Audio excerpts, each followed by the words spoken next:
आज़ादी की 75वीं वर्षगांठ पर 75 महाग्रंथ राष्ट्र को अर्पित किए, जिसमें वर्ल्ड हर्बल एनसाइक्लोपीडिया के 51 उसके वॉल्यूम्स और आने वाले 100 कुल मिलाकर के 9 वॉल्यूम होंगे। ये 1 लाख से ज़्यादा पेज का 12 लाख रेफरेंसेस के साथ 2000 भाषाओं में 50,000 से ज़्यादा जड़ी बूटियों के कैनवास पेंटिंग, उसके लाइन ड्राइंग और उनके सारे साइंटिफिक जो उनके लाभ हैं, उनके डॉक्यूमेंटेशन का ये अप्रतिम कार्य हुआ है।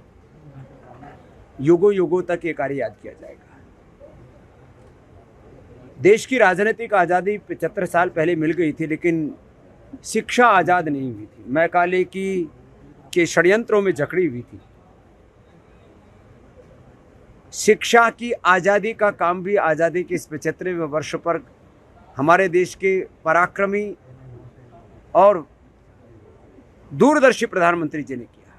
पिछले 9 साल से हम प्रयासरत थे कि भारतीय शिक्षा बोर्ड की प्रतिष्ठा हो, उसको पूरी तरह से मान्यता प्रदान करके अब एक राष्ट्रीय स्तर का ऐसा बोर्ड बन गया है कि माता पिता को ये स्वतंत्रता होगी कि वो अपने बच्चों को स्टेट बोर्ड में वाले स्कूल में डालें कि सीबीएसई वाले स्कूल में डालें कि भारतीय शिक्षा बोर्ड, जहाँ पर सारा मॉडर्न एजुकेशन होगा वर्ल्ड क्लास, माने साइंस, मैथ, फिजिक्स, केमिस्ट्री, सारा हिस्ट्री सब कुछ होगा, कंप्यूटर भी होगा, आर्टिफिशियल इंटेलिजेंस भी होगा, न्यू एजुकेशन पॉलिसी का उसमें इम्प्लीमेंटेशन भी होगा।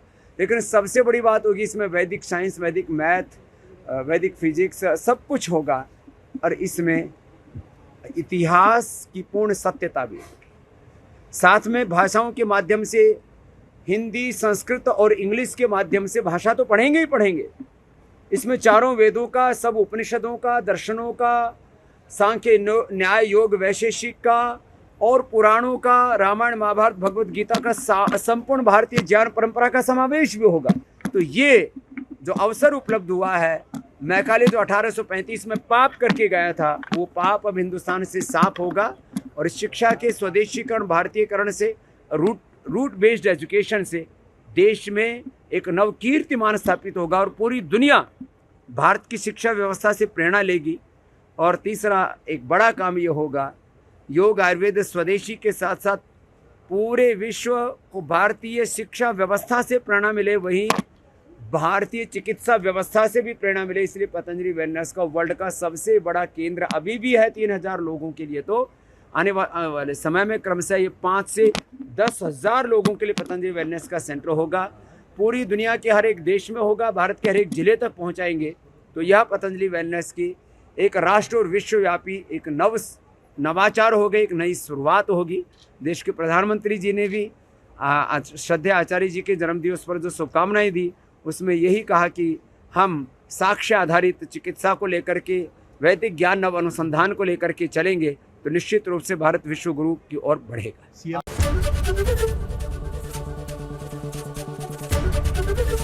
एबीपी गंगा, खबर आपकी, जुबान आपकी।